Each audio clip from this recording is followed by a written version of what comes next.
बहुत कृपा की। और 7 दिन की कथा में तुमने हजारों प्रश्न किए मुझसे। जी महाराज, किए थे। देखो परीक्षित, मनुष्य का जन्म 7 दिन में होता है, मृत्यु भी 7 दिन में ही होती है। पाप भी मनुष्य करता है 7 दिन के अंदर, पुण्य भी करता है 7 दिन में। इसीलिए मैंने भागवत की कथा सुनाई तुमको 7 दिन की। जी महाराज, बड़ी कृपा की। तक्षक सर्प आएगा, आज 7वां दिन है। तक्षक सर्प आएगा और तुमको डसेगा। अब तुमको एक बात बताओ, एक बात बताना, क्या तुम मरोगे? क्या तुम मरोगे?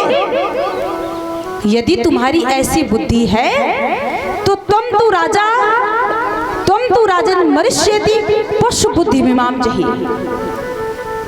अगर तुम्हारी ऐसी बुद्धि है तो तुम उसका त्याग करो, तुम मरोगे नहीं।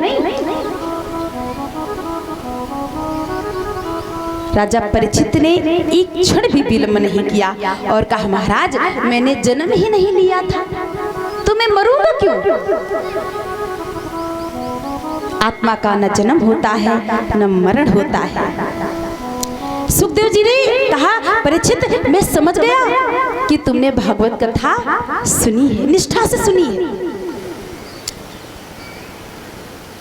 सुखदेव जी उठे और जितने संत महात्मा थे सब आनंद का अनुभव कर रहे हैं। व्यास जी तो रो रहे थे, वेद व्यास जी हिलकियों में रो रहे थे कि अपने ही पुत्र के मुखार बिंद से इतनी सुंदर भागवत की कथा सुनने का मुझे अवसर प्राप्त हुआ।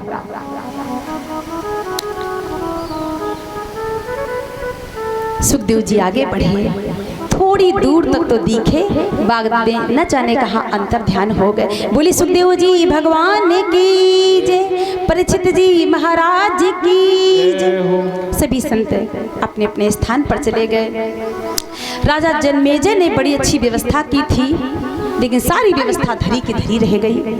तक्षक सर्प सूक्ष्म रूप धारण करके आया था और विशाल रूप धारण करके राजा परीक्षित को डस लिया।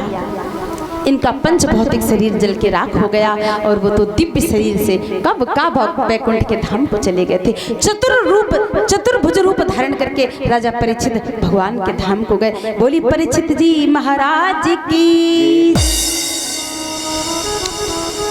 जन्मेजय ने नाग यज्ञ किया। आस्तिक मुनि ने उसे रुकवाया, समझाया कि इनकी आयु इतनी ही थी, ऐसा अपराध मत करो। लेकिन सूत जी कहते हैं, मैंने आपको भागवत की कथा सुनाई, सुख मिला। सौनकादिक ऋषि कहते हैं, महाराज लेकिन मार्कंडेय ने प्रलय का दृश्य कब देख लिया? ये प्रसंग तो सुनाए नहीं। सूत जी ने कहा, देखो मार्कंडेय ने तपस्या की थी, भगवान ने पूछा क्या चाहिए, तो बोले कि मुझे ना प्रलय काली दृश्य देखना है, प्रलय देखनी है। तो देखते देखते पूरे विश्व में, पूरे संसार में जल ही जल भर गया, पूरी पृथ्वी डूब गई। अब मार्कंडेय जी ऊपर जाए नीचे आवे, ऊपर जाए नीचे आवे। तो वटस्य पत्रस्य पुटेशयानम बालम मुकुंदम मनसा स्मरामि श्री कृष्ण गोविंद हरे मुरारे हे नाथ नारायण वासुदेव। भगवान का दर्शन हो गया। एक पिपल के वृक्ष पर पत्ते पर भगवान का दर्शन हुआ। छोटे से गोपाल जी का दर्शन हुआ। भगवान ने हाथ पकड़ लिया। मार्कंडेय जी ने कहा, प्रभु बस अब नहीं देखनी, अब नहीं देखना इस संसार का प्रलय मुझे। आगे अब हम लोग भागवत जी का जो सार है वो श्रवण करेंगे। अपने अपने मन को एकाग्र करें सब लोग। अब कथा मात्र 5 मिनट की बची है। कथा विश्राम होगी। बहुत सुख मिला, बहुत आनंद का अनुभव हुआ आपके इस पुरसारी गांव में श्रीमद् भागवत कथा सुनाकर। प्रभु ने, श्री राधा रानी ने असीम कृपा की कि इस पुरुषोत्तम मास में हमारे द्वारा आप लोगों के समक्ष, माँ भगवती के समक्ष ये सेवा हमसे ली। आप सभी लोगों के सहयोग से ये भागवत कथा संपूर्ण हुई, जिसके यजमान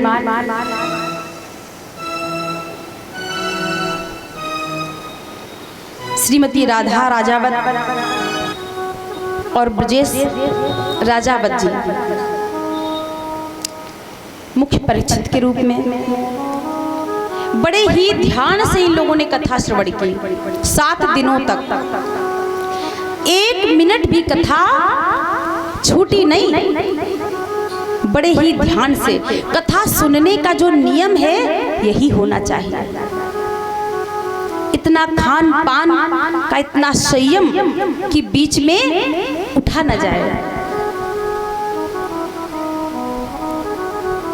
तो प्रभु की कृपा से यह अनुष्ठान संपन्न हुआ।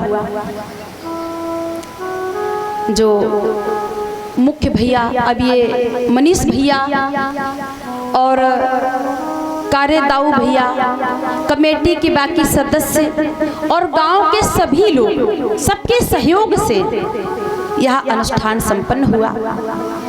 कहते हैं ना कि बूंद बूंद से सागर बनता, और तन मन धन तीनों से सेवा हो गई सबकी। तो भागवत कथा पूर्ण हुई। हमारे साथ में संगीत पे नाल पे भैया, क्या नाम है? मोनू मिश्रा जी।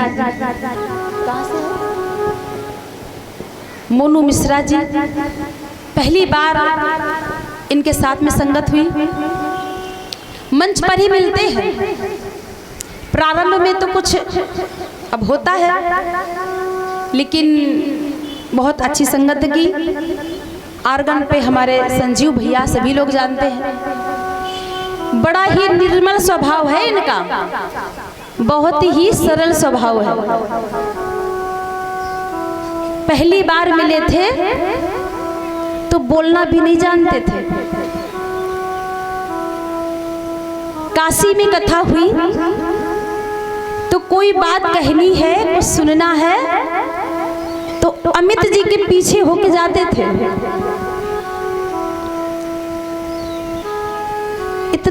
इतना इनका संकोची स्वभाव, इतनी सरलता है जीवन में। अब कुछ परिस्थितियां कभी ऐसी बनती हैं, कहते हैं ना कि मनुष्य के जीवन में कितना भी उसका सरल स्वभाव है, निर्मल है। देखो, मुंह देखी बात नहीं करते मन से। जो बात कहनी है वो कह दिया। कभी कभी क्या होता है, हमारा स्वभाव बड़ा ही सरल होता है, सौम्य होता है, लेकिन जीवन में जब उतार चढ़ाव आते हैं, कुछ ऐसी विपत्तियां आती हैं, कुछ ऐसी संगत भी आ जाती है, जिसके कारण हमारे स्वभाव में कुछ परिवर्तन आ ही जाता है, ना चाहते हुए आ जाता है। उन बातों पर ध्यान नहीं देना चाहिए।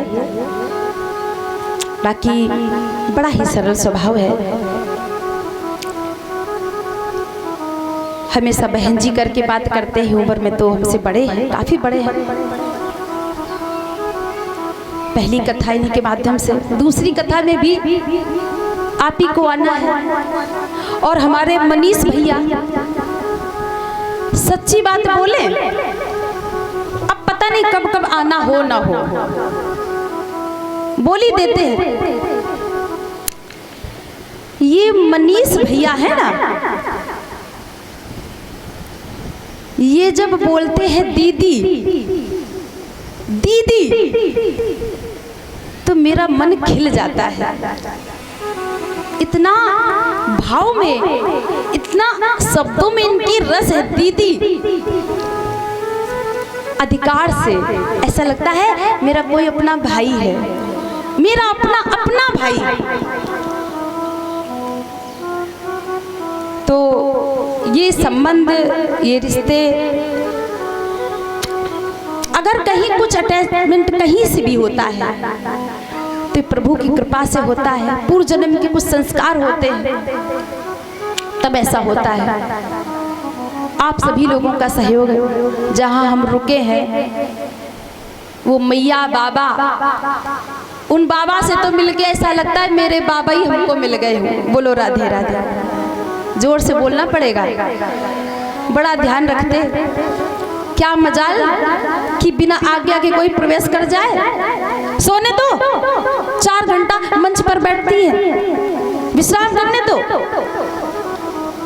और वो मैया बूढ़ी बड़ी बेचारी बिल्कुल यशोदा स्वरूपिणी है, वात्सल से भरी हुई मैया।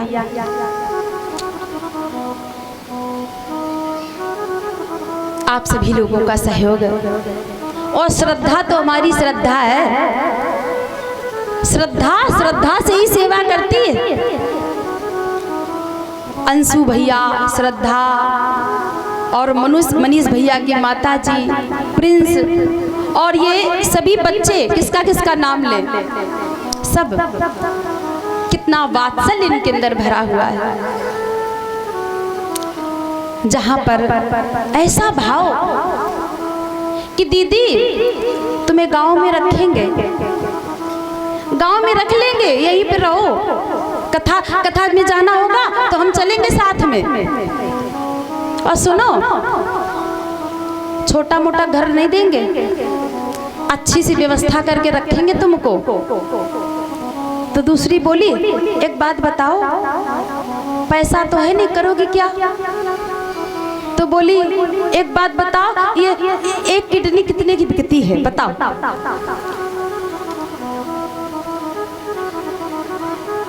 मेरे नेत्रों में आंसू छलक आए। तुम्हारी किडनी बेच के और हम घर में रहेंगे? नहीं, तुम्हारा प्रेम है तो हम तो झोपड़ी में रह जाएंगे।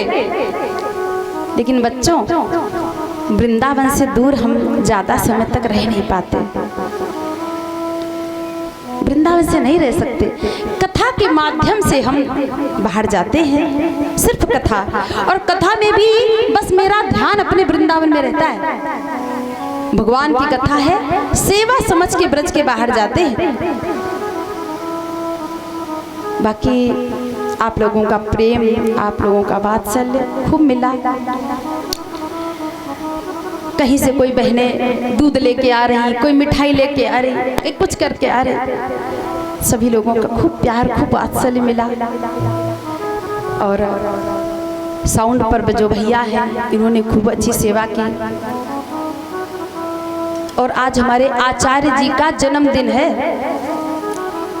आज हमारे पंडित जी का जन्मदिन है। आज ये अपने 19 साल के पूरे हो गए। तो आज इतने सुंदर शुभ अवसर पर इनको जन्मदिन की खूब खूब बधाई, मंगल कामनाएं। आप लोग भी सब लोग आशीर्वाद दो इनको कि इनकी भक्ति बढ़े, इनका ज्ञान बढ़े, और इस सनातन धर्म का प्रचार प्रसार खूब निष्ठा से करें। पैसे के लिए नहीं, अपने धर्म की रक्षा के लिए, क्योंकि समाज में विद्वानों की आवश्यकता है।